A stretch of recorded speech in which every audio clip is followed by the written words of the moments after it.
Ravi de vous retrouver toutes et tous pour ce nouveau numéro de prolongation. Nous sommes à Sablé, au stade Rémi Lambert, pour parler dans un instant d'une rencontre au sommet en CFA2, puisque le leader Saint-Brieuc vient défier ici même les Saboliens, actuellement 4e de leur poule. Dans quelques minutes, nous nous intéresserons à une autre rencontre de CFA2, cette fois-ci dans le groupe B, rencontre qui oppose l'équipe du Mans FC à celle de Thouars.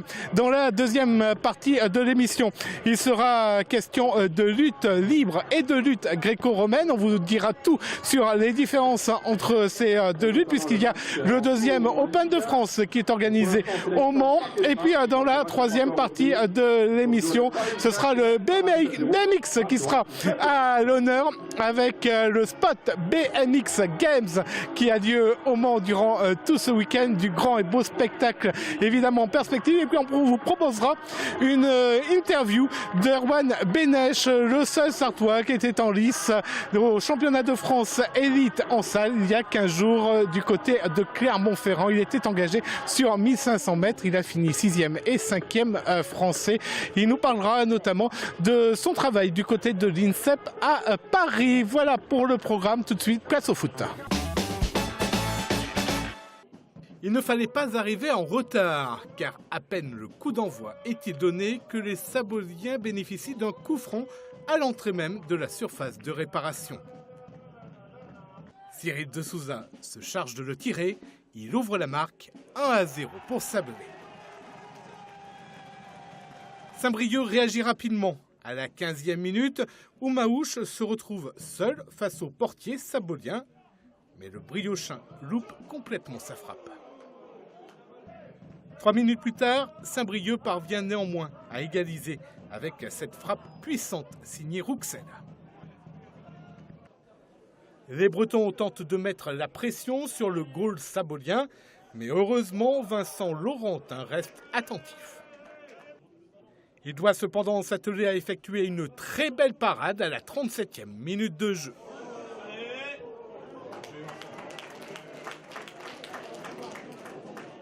Le goal briochin lui aussi est soumis à rude épreuve dans la minute qui suit sur une frappe de Yanis Dogo. Les deux équipes rejoignent donc les vestiaires sur ce score de parité, 1 partout. Les Saboliens reprennent le match avec la ferme intention de reprendre au plus vite l'avantage à la marque. Mais ce sont bel et bien les Bretons qui vont donner des sueurs froides aux protégés d'Olivier Pignolet. À la 64e minute tout d'abord.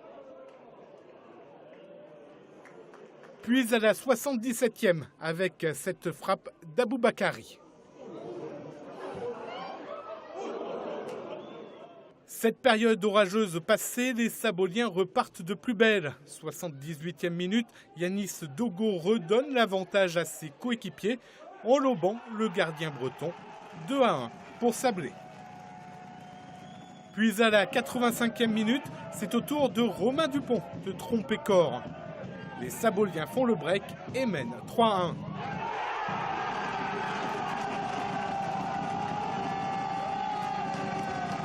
Un score qui aurait même pu être aggravé dans le temps additionnel. Sablé s'impose au final 3-1, une victoire ô combien précieuse pour ceux qui visent une montée en CFA en fin de saison. Elle était importante si on veut toujours monter accéder à la CFA. Il fallait gagner ce match, il n'était pas facile avec des conditions un peu difficiles. Le terrain, on peut en parler. Mais c'est bien d'avoir gagné ce soir. On fait une bonne entame de match où on marque assez rapidement. Après on est un peu dans le dur pendant 20-25 minutes. Puis deuxième mi-temps, on s'est dit qu'il fallait avancer, être plus présent sur le porteur du ballon. Donc voilà, après ça paye. On était avec 2 buts de retard sur eux, goal average particulier. Donc on revient à 3-3, donc c'est une bonne opération. On entame bien les 7 premières minutes, on arrive à marquer, puis après on a tendance à reculer, on manque les duels. Ils reviennent au score, voilà, on n'a pas lâché, on savait qu'il fallait déjà ne pas prendre de buts et après exploiter les offensives qu'on allait avoir et on l'a fait ce soir, c'est très bien. C'est difficile de rester là 90 minutes dans les cages comme ça. Ouais, c'est le métier qui veut ça, c'est le poste qui veut ça. Maintenant, il y a des jours où on est sollicité, les autres un peu moins. Donc voilà, c'est comme ça, c'est le quotidien de tous les gardiens. C'est vrai que ça va nous replacer super bien dans le tempo pour la course.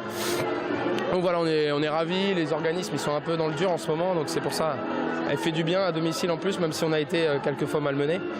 Voilà, sur l'ensemble du match, on a réussi à être réaliste et au final on l'emporte. Raconte-nous ton but. Mon but, ouais, je suis plus trop lucide en plus, c'est sur la fin. Il y a Yanis, il y a une belle action on se projette assez rapidement et il y a Yanis qui va finir tout seul et voilà, je suis en embuscade parce que le gardien la repousse et voilà, je finis tout seul devant le but, donc c'est bien pour moi, c'est bien pour le groupe, je suis content, ça nous a permis de souffler un peu sur la fin parce qu'à 2-1 on aurait été un peu dans le dur certainement avec des longs ballons. Voyons à présent les autres résultats de cette 18e journée dans le groupe A. Rennes est allé l'emporter à Brest 3-1. Châteaubriand et Guingamp ont fait match nul, 2 buts partout. Victoire de Granville à Lannion 3-0. Laval et Saint-Lô se sont neutralisés, 1 but partout. Locminé a battu Hérouville 3-1 et le TA Rennes s'est imposé face à Dinan-Léon 1-0. Au classement, le Stade Rennais est en tête avec 1 point d'avance sur Saint-Brieuc et 2 sur Sablé et Châteaubriand. Mais Châteaubriand compte un match en retard. Allez, avec nous, l'entraîneur forcément heureux, Olivier Pignolet. Ah, ça a été dur, mais elle est là, hein, la victoire. Ah ouais, celle-ci, elle fait du bien. Ouais. C'est pas des matchs qui sont simples à aborder. Et effectivement, c'est des matchs de haut de tableau, c'est des gros matchs et il faut être présent. Et encore une fois, ça a donné un match assez sympathique certainement à regarder parce qu'à un moment ou à un autre, on pouvait penser que Saint-Brieuc pouvait prendre le dessus, surtout sur cette première mi-temps où ils viennent égaliser un petit peu contre le cours du jeu parce qu'on avait bien entamé ce match-là. Et puis après, une deuxième mi-temps peut-être mieux maîtrisée de notre part. On a été moins en difficulté. Pas forcément beaucoup de situations très franches parce qu'on savait que le petit détail allait certainement faire cette petite différence. Et c'est vrai que bravo sur cette deuxième mi-temps, mais mes gars ont su rester en équilibre à la fois pour ne pas se faire contrer et puis se donner l'opportunité d'aller les piéger. C'est ce qu'on a fait. Quel a été votre discours à la mi-temps? Parce que entre l'égalisation et la mi-temps, on a senti que vous perdiez beaucoup de ballons un peu bêtement. Bah, c'est ça, tu as raison. C'est un but qui vient un petit peu t'arrêter dans les bonnes intentions. Et à la mi-temps, j'ai voulu surtout leur dire qu'il ne fallait pas fuir les responsabilités pour reposer un petit peu ce ballon, pouvoir alterner ce jeu court, ce jeu long, droite, gauche, faire voyager. Et puis à un moment donné, ça passe, ça va payer, mais il faut d'abord le maîtriser parce que c'est lui le plus important, le ballon. Et puis aussi éviter de laisser trop d'espace à cette équipe dans les couloirs. On savait performante, elle a amené quelques centres en première mi-temps. Et en deuxième mi-temps, c'est vrai qu'on a bien canalisé un petit peu toute cette force de Saint-Brieuc. Donc voilà, c'est un contrat rempli, c'est une mission bien menée.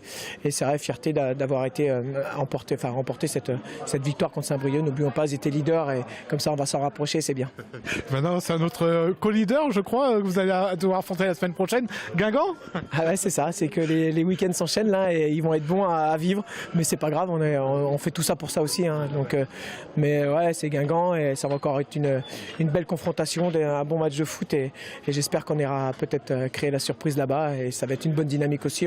La semaine va être bonne, je suppose, donc on va continuer sur la lancée. Ouais. On pense un petit peu justement au haut du sommet, là, la première, deuxième place. Ouais, de toute façon, depuis le début de l'année, hein, parce que l'année dernière, ça a été quand même à peu de choses. Donc depuis le début de l'année, depuis le 21 juillet, on y pense. Il faut être présent dans cette dernière ligne droite.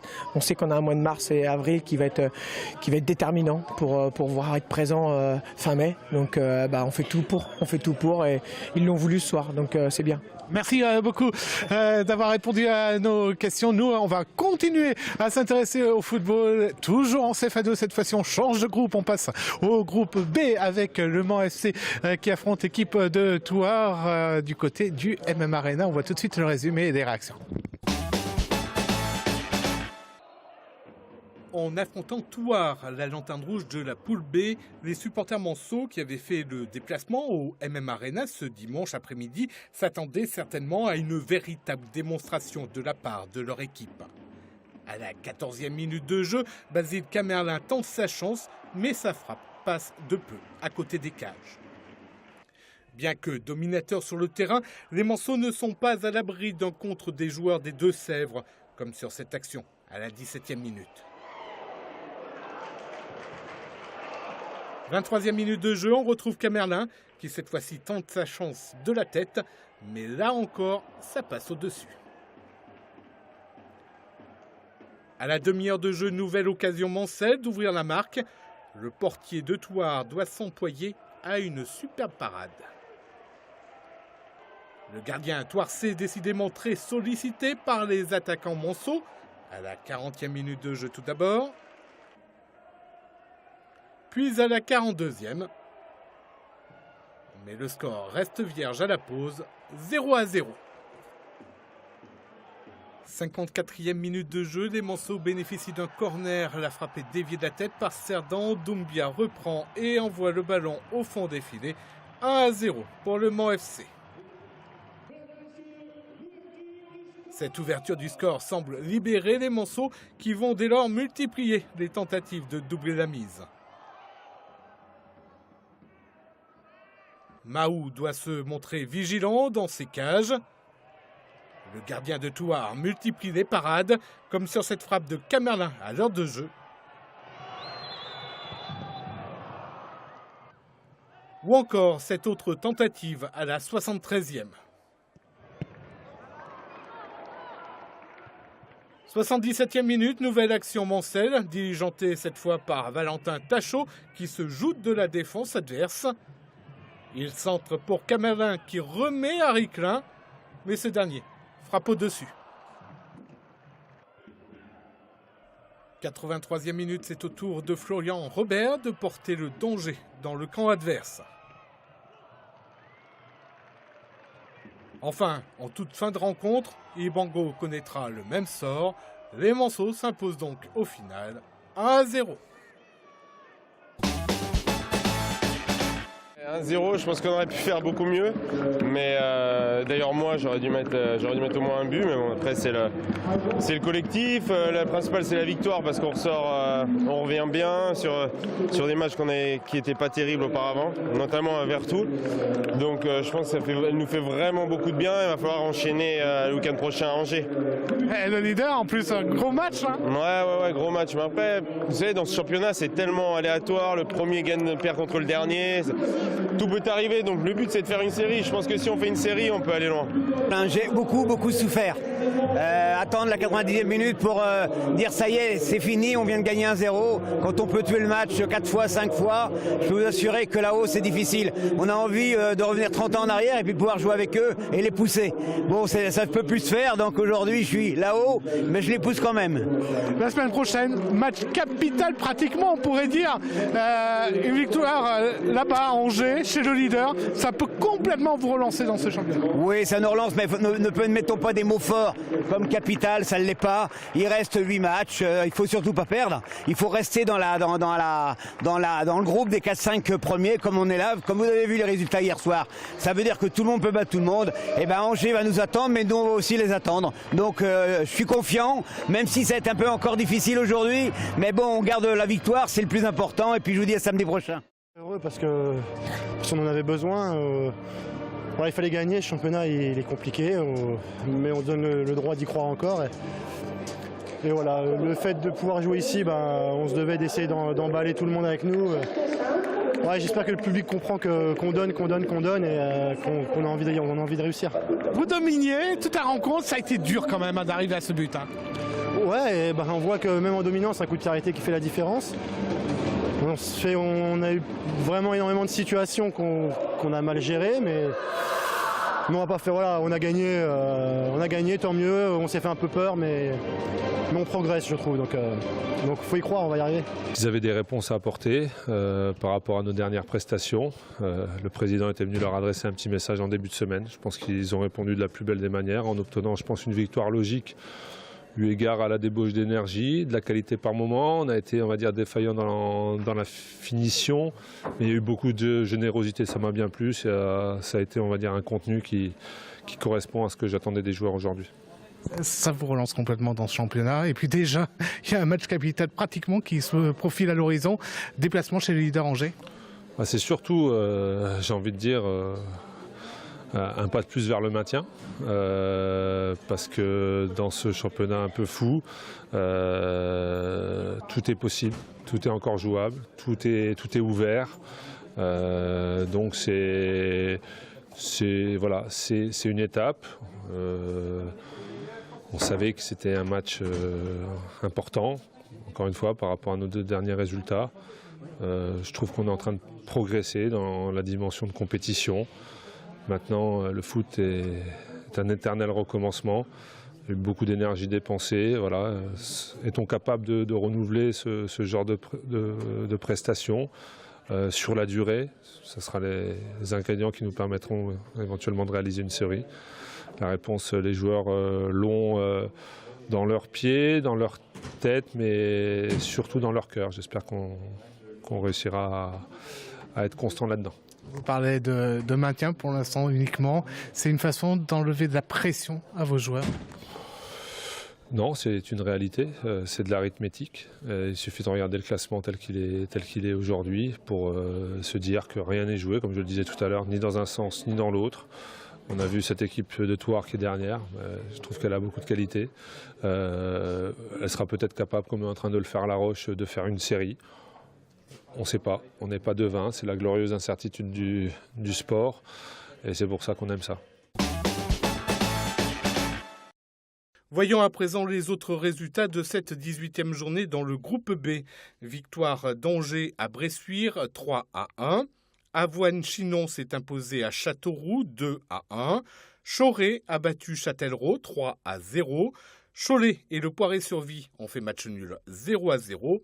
La Roche-sur-Yon a battu Saint-Privé-Saint-Hilaire 2-1. Et Vertou est allé s'imposer à Tours 1-0. Au classement, Angers est en tête avec 3 points d'avance sur Le Mans et Cholet. Saint-Privé-Saint-Hilaire est 4e avec 5 points de retard et 1 match en moins. Châtellerault 5e à 6 longueurs, mais avec 2 matchs en retard. En 2e division féminine, on disputait la 15e journée du championnat. Les Mancelles se sont imposées face à Condé 4-2 ce dimanche. But Manceau signé Le Large, Thébault, Gaëry et Marnane. Rouen et Angers ont fait match nul, 1 but partout. Tours s'est imposé à Quimper, 3-2. Yzeure et Blanquefort se sont neutralisés 1 partout. Saint-Malo a battu Orvaux 2-1. Et nette victoire de La Roche-sur-Yon à Val-d'Orge, 4-1. Au classement, Yzeure est en tête avec 2 points d'avance sur La Roche-sur-Yon. Les Mancelles se retrouvent 4e avec 10 points de retard. Voilà, on va quitter ce stade Rémi Lambert de Sablé. On va se retrouver dans un instant pour la 2e partie de l'émission. Depuis Le Mans, on parlera lutte libre et lutte gréco-romaine. Et puis n'oubliez pas, dans la 3e partie de l'émission, nous serons toujours du côté du Mans avec le BMX à l'honneur. Et puis cette interview que nous a accordé Erwan Benech, le seul Sartois engagé lors des championnats de France élite en salle. C'était il y a 15 jours de ça, du côté de Clermont-Ferrand. Il était engagé sur 1500 mètres. La pub et on revient.